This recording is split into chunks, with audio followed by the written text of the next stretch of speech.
ఆహ్వానిస్తున్నాం. అలాగే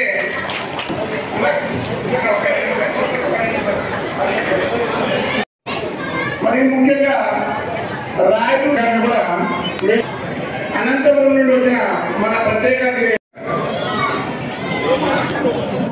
अस्सलामु अलैकुम रहमतुल्लाहि बरकातुहू।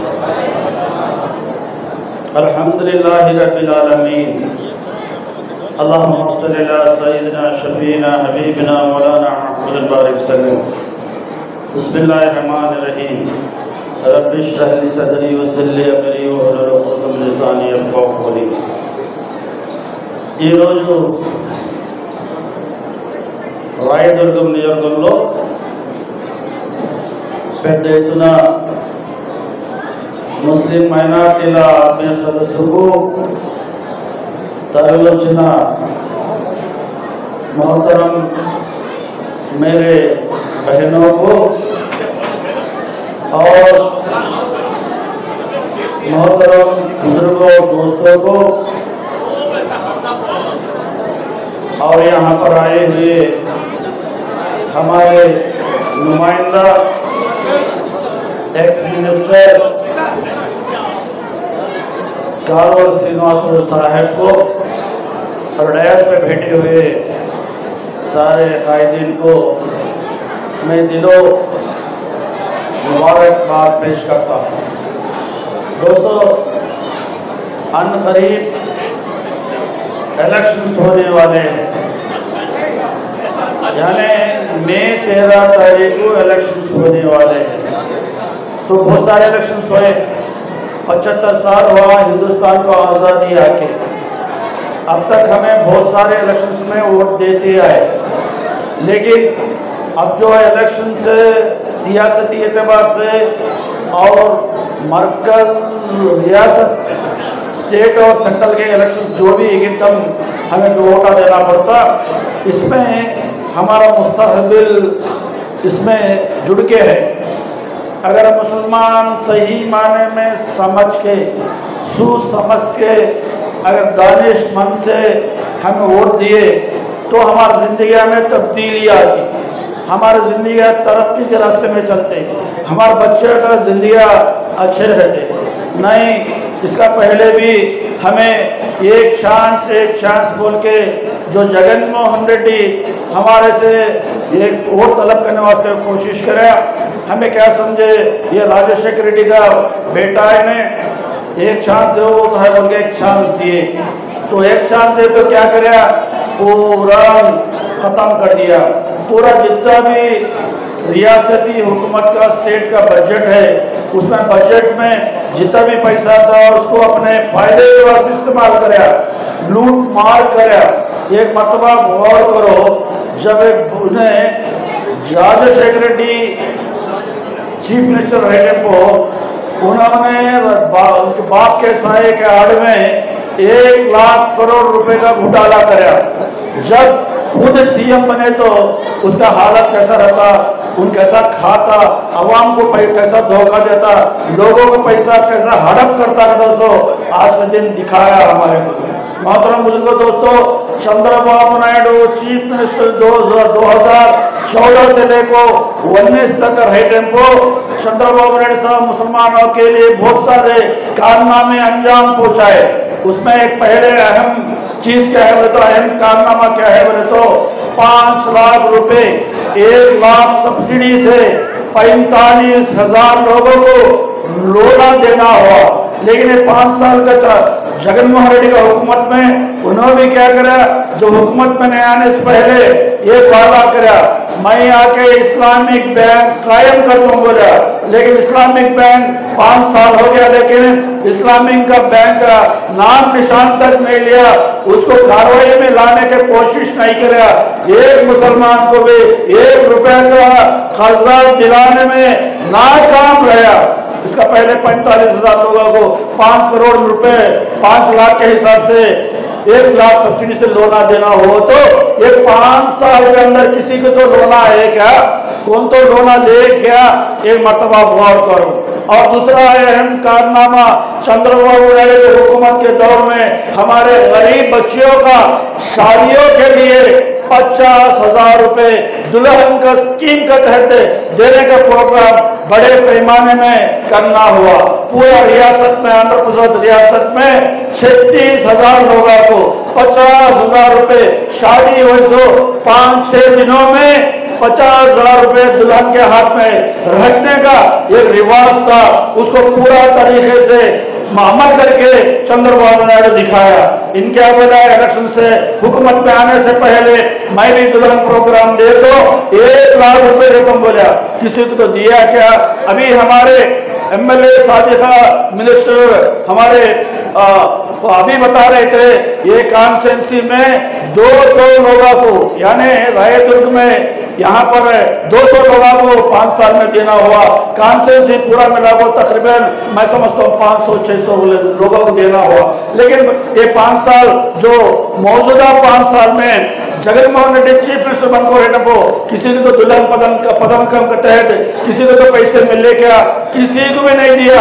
और आखिरी साल में 4 साल यूं ही बिता दिया और आखिरी 1 साल के अंदर हाई कोर्ट बोलने के ऊपर, हाई कोर्ट उसको डायरेक्शन देने के ऊपर थोड़े लोगों को देने का कोशिश करा। लेकिन उसमें क्या है, क्या कंडीशन, दुल्हन 10 क्लास पास होकर रहना और दुल्हन आंध्रवाड़ी होकर रहना, दूल्हा भी आंध्रा वाला रहना।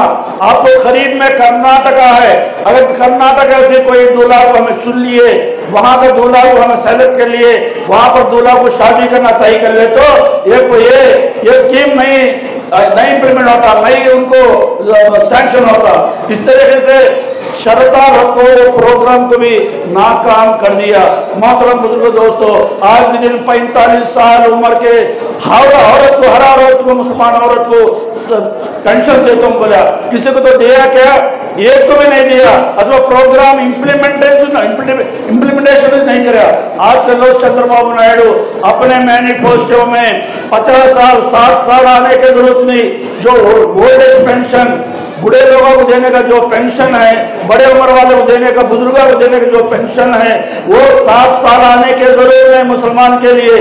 50 साल आते ही 4,000 रुपए सबसे पेंशन देने का एक नया जो प्रोग्राम लागू करने के लिए चंद्रबाबू नायडू तैयार है। उसके अलावा 18 साल पूरे हुए सो बच्चियों के लिए और 40-50 साल तक ऐसे वाले पेंशन का वजह से देखने की जरूरत नहीं सका, बाप का सामने हाथ फैलाने की जरूरत नहीं सका, भाई का सामने, शोहर के सामने अपने जरूरत को पैसे दो भाई मेरे फलाना चीज खरीदना है बोल के पूछने की जरूरत नहीं सका। 18 साल से लेकर 40-50 साल तक ऐसा हर एक औरत को महीने को 1500 रुपए देने का जो एक माली इमदाद देने का, माली ताकत देने का, माली प्रोग्राम देने का, 1500 देने का प्रोग्राम को भी आज का दिन इंप्लीमेंट करने वास्ते आज लोग तैयार है। मोहतरम बुजुर्ग दोस्तों, मुसलमानों का जान का, माल का, इज्जत का, आबरू का हिफाजत करने में चंद्रबाबू नायडू पूरा का पूरा तौर कामयाब रहेगा। लेकिन ये 5 साल जो जगनमोहन रेड्डी हुकूमत के दौर में अभी हमारे एमपी कैंडिडेट अंबिका लक्ष्मी नारायण साहब बता रहे थे, अब्दुल सलाम एक अच्छा नमाजी शख्सियत है, सर पे टोपी रहता, चेहरे पे दाढ़ी रहता, वैसे एक शख्सियत को, ऑटो चलाने वाले शख्सियत को चोरी के इल्जाम में रोज बुलाना पुलिस स्टेशन में, उनको सताना, मारना, तोड़ना करते रहे। तो उन्होंने मैं खुदकुशी कर ले तुम बोल के पुलिस वाले को बोले तो पुलिस वाले क्या बोले, अगर तुम खुदकुशी कर लिए तुम्हारे बीवी को लगा कभी इसी हालत में इसी तरीके से हमें उनको भी ऐसे ही हमें सताते मारते बोले तो डर गए उन्होंने। इस्लाम में खुदकुशी करना हराम है, खुदकुशी इस्लाम में हराम है, फिर भी जो सितम जुल्म सितम उन पर बीता था उसे बर्दाश्त से बाहर था। उसके वास्ते मैं अकेला मर गए तो मेरी बीवी बेवा हो जाती, बच्चे यतीम हो जाते, देखने वाले नहीं रहते। को बेहिम्मतों को रेलवे पट्टे के ऊपर, रेलवे ट्रैक के ऊपर बच्चे को हाथा पैरा बन के उल्ला को सुला को मियाँ बीवी भी सो जा को वहां पर अपना जान को कुर्बान देना पड़ा, वहां पर खुदकुशी करना हालत आया। ये सरकार के कार्रवाई की वजह से, ये सरकार की नाकामयाबी की वजह से ये हालत मुसलमानों पे आई। और खास करके मिसबा बोल के एक बच्ची अच्छे तरीके से पढ़ती थी, डॉक्टर बनने का ख्वाहिश था, सोडा बेचने वाले मुसलमान की बच्ची थी, वो बच्ची को स्कूल में से निकालने में तुले हुआ वैसा सीपी पार्टी वाला। क्यों? उनके बच्ची सेकंड रैंक में आती है, फर्स्ट रैंक में ये बच्ची मिसबा फर्स्ट रैंक में अच्छे रैंक में आती है बोल को वो बच्ची को टीसी देखो बाहर स्कूल से बाहर कर दिए। वो बच्ची का अरमाना जो अरमान के साथ डॉक्टर बनना बोल को जो मेहनत करके पढ़ रही थी, उसे अरमानों पर पानी फैल गया। उसके बाद वो भी बच्ची बेहिम्मत होकर सुसाइड कर ली, खुदकशी कर ले कि वो मर गई। ऐसे की हालत है, 1 नहीं 2 नहीं 3 नहीं, सब वो हालत ऐसे के हालत 5 साल में हुए। यानी ये हुकूमत के दौर में मुसलमानों का जान का, माल का, इज्जत का, आबरू का हिफाजत करने में ये हुकूमत नाकाम हुई। चंद्रबाबू नायडू हुकूमत के दौर में एक बच्ची के ऊपर बोल रहे तो इज्जत लूटने का कोशिश करा कि उसके ऊपर सख्त कार्रवाई करने का चंद्रबाबू नायडू खुद हुक्म देने की वजह से पुलिस उसको तलाश करते रहे तो वो शख्स डर को फांसी डालने मर गया। और कौन रहते किसको रहते किसको रहे तो इज्जत लुटेगा कि वो बच्ची को 10 लाख रुपए चंद्रबाबू नायडू दिया, 2 एकड़ देखो उनका खानदान को इज्जत के साथ जिंदगी बिताने को हिम्मत दिलाया। लेकिन यहाँ पर यह हुकूमत में हाजिरा बोल के एक बच्ची जंगल में खेती में अपनी माँ को खाना लेके जा रही थी, वो बच्ची को रास्ते में रोक को 4 लोग बच्चे की इज्जत लूटे और उसको मर्डर कर दिए, उसको कत्ल कर दिए। तो अब तक उन लोगों पर कोई कार्रवाई करना हुआ नहीं। इस तरह का जुल्म सितम होते तो क्या ये हुकूमत के जरिए से हमारे को कौन सा हिफाजत हुआ नहीं, हमारे को कोई इंसाफ हुआ नहीं। ऐसा बेइंसाफ करने वाला हमारे जान माल इज्जत आबरू को पर हमारे को इस तरीके से नुकसान पहुंचाने का हुकूमत को किसी हालत में मुसलमानों का वोट तलब करने का हक है, ये पार्टी को नहीं रहता बोल के आप लोग को अदबन गुजारिश करता हूँ। ये मोहतरम बुजुर्गों और माँ बहनों, आज के दिन बीजेपी को बूची होने दिखा के हमारे वोटा तलब करने वास्ते कोशिश करते हैं। बीजेपी से हम इसका पहले भी साथ थे। 1989 में वाजपेयी साहब प्राइम मिनिस्टर रहने पर जब भी हमें बीजेपी के साथ थे। बाद में 2014 में से लेकर 19 तक जो नरेंद्र मोदी के दौर में भी हमें साथ थे।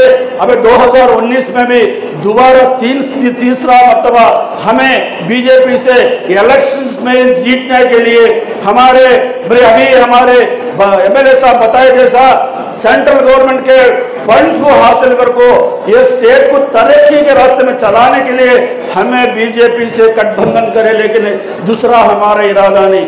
आप लोग एक मरतबा गौर करें तो वाजपेयी के जमाने का जोर के दौर में हमें मुसलमान को एक प्राइम मिनिस्टर राष्ट्रपति बनाए। अब्दुल कलाम आजाद को बीजेपी को हुकूमत के दौर में राष्ट्रपति बनाए। सो आज शहरत आज चंद्रबाबू नायडू को मिलता, वो इज्जत चंद्रबाबू नायडू को मिलता। और बीजेपी के हुकूमत के दौर में तालमेल रहते पर भी हमें और हमारे औरतों को दुल्हन प्रोग्राम देना हुआ, मस्जिदों को तामीर करना हुआ, और यहाँ से जिद्दा को जाने वास्ते, मक्का को जाने वास्ते डायरेक्ट फ्लाइट बीजेपी की हुकूमत के दौर में हमें इंतजाम करना हुआ।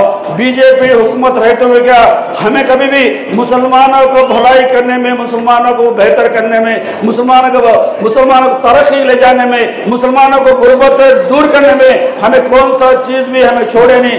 हर चीज़ हमें मुसलमानों के लिए देने वास्ते कोशिश करते आए और आइंदा भी हमें उसी तरह से मुसलमानों का भलाई के लिए कोशिश करते आएंगे।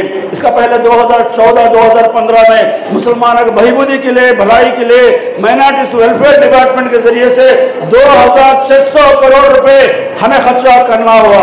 लेकिन 2019 से लेकर 2024 तक 5 साल के जगनमोहन रेड्डी हुकूमत के दौर में एक पैसा भी मुसलमानों को लिए खर्चा करने नहीं हुआ। सिर्फ क्या बोलते गए, हमें बजट में जो भी पैसा दिए नवरत्नालय को हमें ट्रांसफर करे, नवरत्नालय दे रहे ना, फिर भी दूसरे प्रोग्राम देने की जरूरत क्या है बोल के हम आपको नहीं दिए, दुल्हन प्रोग्राम नहीं दिए, शादी तोहफा ये रमजान तोहफा नहीं दिए, और मस्जिदों को तामीर के वास्ते नहीं दिए, और हमारे बच्चे दूसरे मुल्कों में जाके बाहर के मुल्कों में जाके पढ़ लेने के वास्ते 10 लाख रुपए तक का चंद्रबाबू नायडू इमदाद करता था, साथ देता था, पैसे दे को भेजाता था, लेकिन वो प्रोग्राम भी खारिज कर दे। उर्दू तरक्की के लिए जो स्कूल्स रखे वो स्कूल्स को भी सही तरीके से चलाने में ये हुकूमत नाकाम रही। मोहतरम बुजुर्ग दोस्तों, हर एतबार से मुसलमानों को अगर धोखा हुआ, नुकसान हुआ बोले तो ये हुकूमत का दौर में हुआ, और दूसरे हुकूमत के या हमारे चंद्रबाबू नायडू को हुकूमत के दौर में बहुत सारे काम हुए। आज के दिन आप लोग एक ही गौर करना, నేను అందరికీ ఇక్కడ ఉన్న వాళ్ళందరికీ ముస్లిం పెద్దలందరికీ నేను ఒకటే చెప్తున్నా, ఈనాడు బీజేపీతో మేము సఖ్యత పెట్టుకోవడంలో ముఖ్య ఉద్దేశం కేంద్ర ప్రభుత్వంతో సహకారం తీసుకోవడానికి మాత్రమే తప్ప వేరొకటి కాదు। బీజేపీ ఎజెండా కానీ, బీజేపీ యొక్క సిద్ధాంతాలు కానీ, బీజేపీ విధానాలు కానీ తెలుగుదేశం పార్టీకి సంబంధం లేదనే విషయాన్ని కూడా ఈ సందర్భంగా మీరు గమనించాలి। ఈనాడు తెలుగుదేశం పార్టీ ఒక లౌకిక పార్టీ, మత సామరస్యాన్ని కాపాడే పార్టీ, హిందూ ముస్లిం మరి అందరూ కూడా సోదర భావంతో కలిసిమెలిసి సోదర భావంతో శాంతియుతంగా సహజంగా గడిపే విధానంగా ముందుకు సాగే పార్టీ। ఆ రకంగా మనం అందరినీ కూడా మత విశ్వాసాలకు ఎక్కడ ధోకా లేకుండా, ముస్లిం ఆలోచనలకు ఎక్కడ ధోకా లేకుండా, ముస్లిం మనోభావాలకు ఎక్కడ ధోకా లేకుండా, మత సామరస్యంతో లౌకిక వాదంతో రేపు భవిష్యత్తులో హిందూ ముస్లింలతో పాటు మనకి అన్నీ కూడా చేసే విధంగా చంద్రబాబు నాయుడు ముందుకు తీసుకుపోతారనే విషయాన్ని ఈ సందర్భంగా గమనించాలి। ఈనాడు బీజేపీ గురించి చెబుతున్నారు, బీజేపీతో ఈనాడు తొత్తులుగా బీజేపీకి అనుకూలంగా ఉన్న పార్టీ ఏదైనా ఉందంటే అది వైఎస్ఆర్సీపీ పార్టీ। 5 సంవత్సరాలుగా వాళ్ళ మీద ఉన్న కేసులు ఉన్నాయి, 32 కేసులు ఉన్నాయి, సిబిఐ కేసులు ఉన్నాయి, అదే రకంగా ఐటీ కేసులు ఉన్నాయి, అదే రకంగా ఈడీ కేసులు ఉన్నాయి। ఆ కేసుల్లో 16 నెలలు జైల్లో ఉండి ఈనాడు మళ్ళీ జైల్లో పెడతారనే భయంతో బీజేపీ కాళ్ళ దగ్గర పడి మొక్కుతూ ఈనాడు మళ్ళీ అరెస్ట్ కాకుండా ఉండే రకంగా బీజేపీకి సానుకూలంగా ఈ 5 సంవత్సరాలు ఉన్నది వైఎస్ఆర్సీపీ పార్టీ అనే విషయాన్ని ఈ సందర్భంగా మన ముస్లిం సోదరులు గమనించాలి। ఈనాడు తెలుగుదేశం పార్టీ బీజేపీతో పొత్తు పెట్టుకున్నా ఏనాడు మన మనోభావాలకు ఇబ్బంది లేదు। 4% రిజర్వేషన్ 100% అమలు చేసి తీరుతాం। ఆనాడు 2014 నుండి 18 వరకు ఎన్డీఏ ప్రభుత్వంలో భాగస్వామ్యం ఉన్నప్పటికీ, మరి అదే రకంగా మోడీ గారు కేంద్రంలో ప్రభుత్వం ఉన్నప్పటికీ కూడా ఆనాడు 5 సంవత్సరాలు 4% రిజర్వేషన్ని అమలు చేశాం। రేపు భవిష్యత్తులో కూడా 4% రిజర్వేషన్ని తూచా తప్పకుండా మరి అమలు చేసి చూపెడతాం। ఈనాడు 4% రిజర్వేషన్లో ఎవరైనా బీజేపీ నాయకులు మాట్లాడవచ్చు, కానీ వాళ్ళ మాటలకి ఎవరు కూడా భయపడవలసిన అవసరం లేదు। ఇది రాష్ట్రానికి సంబంధించిన మరి అంశం, దీంట్లో కేంద్ర ప్రభుత్వం ఎటువంటి జోక్యం చేసుకోవడానికి అవకాశం లేదు। అందులో కూడా ఈ 4% రిజర్వేషన్ సుప్రీంకోర్టు స్టేలో ఉంది। సుప్రీంకోర్టులో ఉన్నప్పుడు ఈ 4% రిజర్వేషన్ని ముట్టుకోవడానికి కేంద్రానికి కూడా అర్హత లేదు, ఏ రాష్ట్రానికి కూడా అర్హత లేదు। కేంద్ర ప్రభుత్వం ఈనాడు మరి సుప్రీంకోర్టులో స్టేలో నడుస్తున్న ఈ 4% రిజర్వేషన్ని కాపాడటానికి చంద్రబాబు నాయుడు గారు 2 నిష్ణాతులైన మరి రాజ్యాంగపరంగా నిష్ణాతులైన అడ్వకేట్లు పెట్టి అక్కడ విచారణ వస్తే ఆ తీర్పు మనకు సానుకూలంగా వచ్చే రకంగా ఈనాడు ప్రయత్నం చేస్తున్న విషయాన్ని కూడా ఈ సందర్భంగా మీరు గమనించవలసిందిగా మనం చేస్తున్నా। ఈనాడు ప్రధానమంత్రి గారు కానీ అమిత్ షా గారు కానీ 4% రిజర్వేషన్ గురించి మాట్లాడేటప్పుడు ఈ జగన్మోహన్ రెడ్డి ఎందుకు మాట్లాడటం లేదు, దాన్ని వ్యతిరేకించవచ్చు కదా, ఆ ప్రకటనని ఖండించవచ్చు కదా। ఈనాడు అతను ఏం మాట్లాడు, ఆ 4% రిజర్వేషన్ మీద కేంద్ర ప్రభుత్వం బీజేపీ వాళ్ళు మాట్లాడేదాన్ని ఖండించకుండా ఈ 4% రిజర్వేషన్ తీసేస్తారని కళ్ళబుల్లి మాటలు చెప్పి మన ఓట్లని గుంజుకునే ప్రయత్నం చేస్తున్నారు తప్ప మరొకటి కాదనే విషయాన్ని ఈ సందర్భంగా మీరు గమనించాల్సిందిగా మనం చేస్తున్నాం. సోదరులారా, రేపు రాబోయే రోజుల్లో తెలుగుదేశం పార్టీ మైనార్టీలకి పెద్ద పీట వేయబోతుంది. గతంలో 708 కోట్లు ఖర్చు పెట్టారు. రేపు భవిష్యత్తులో 1000-1500 కోట్ల రూపాయలు ఖర్చు పెట్టి మనలో ఉన్న పేదరికం, మనలో ఉన్న విద్య, మనలో ఉన్న నిరుద్యోగాన్ని దూరం చేయడానికి ఈనాడు తెలుగుదేశం పార్టీ కట్టుబడి ఉందనే విషయాన్ని ఈ సందర్భంగా ఇక్కడ ఉన్న వాళ్ళందరూ గమనించాలి. కాబట్టి ఈనాడు ఒకటే చివరిగా నేను చెప్పదలుచుకున్నాను. मोहम्मद प्रवक्ता सल्लल्लाहु अलैहि वसल्लम का एक हदीस आपके सामने पेश करना चाहता हूँ. मोहम्मद रसूलुल्लाह सल्लल्लाहु अलैहि वसल्लम ने फरमाए, अगर कोई बदकारी कर रहा है, अगर कोई गुनाह का काम कर रहा है, अगर कोई गलत काम कर रहा है, तो आपके अंदर ताकत है तो हाथ से रोको बोले. अगर वैसा नहीं, अगर रोक नहीं सकते तो जबान से बोल के भी रोको बोले. अगर जबान से भी बोलने को तो ऐसा नहीं है तो दिल में बुरा समझ को बाजू हटिया बोले. ये क्या है, ईमान का आखिरी दर्जा बोले. मोहतरम बुजुर्ग दोस्तों, आज के दिन हिंदुस्तान में वोट का तो एक हथियार हमारे को मिला. हमें वो वोट के हथियार को हाथ के जरिए से ऐसे बदकार हुकूमत को, ऐसे खुदगर्ज हुकूमत को, आज के दिन रिश्वतखोर हुकूमत को, लोगों को जान का माल का नुकसान पहुंचाने वाले हुकूमत को हटाने में हमें वोट के जरिए से ये हुकूमत को हटाने का मौका है. उसका से मेहरबानी फरमा को हमारे कालोल श्रीनिवासन साहब इसका पहले भी मुसलमानों वास्ते बेहतरीन काम करे और आइंदा भी इंशाल्लाह बेहतरीन काम करेंगे और उनको वोट डाल के जिताइए. आज के दिन में चेयरमैन बने हम बोले तो हमारे कालोल श्रीनिवासन साहब का हाथ था. मेरे एमएलसी बनाने में कालोल श्रीनिवासन साहब मेरे पूरा सपोर्ट करे और एमएलसी के बाद मंडली चेयरमैन बनने में भी कालोल श्रीनिवासन साहब मेरे को साथ दे.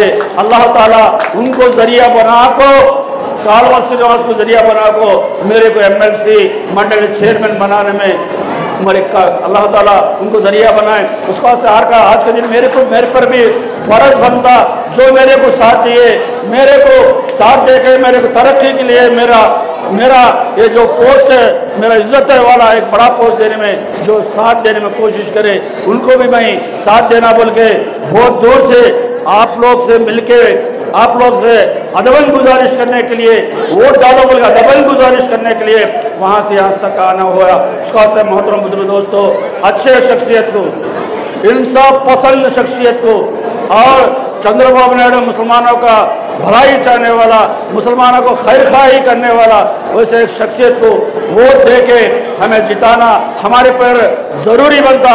मेहरबानी फरमा के एक वोट साइकिल हमारे कालोल श्रीनिवास साइकिल निशानी पर डालना और दूसरा एमपी कैंडिडेट हमारे अंबिका वेंकट कृष्णा साहब को भी साइकिल निशानी को वोट डाल के जिताना बोल के आप लोग को मैं अदबन गुजारिश करते हुए, रिक्वेस्ट करते हुए मैं रुख्सत लेता हूँ. अल्लाह हाफिज़. Thanks for watching this video.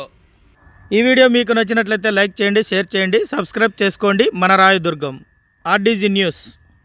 మా లేటెస్ట్ న్యూస్ అప్డేట్స్ కోసం నోటిఫికేషన్లు రావడానికి బెల్ బటన్ని యాక్టివేషన్ చేసుకోండి.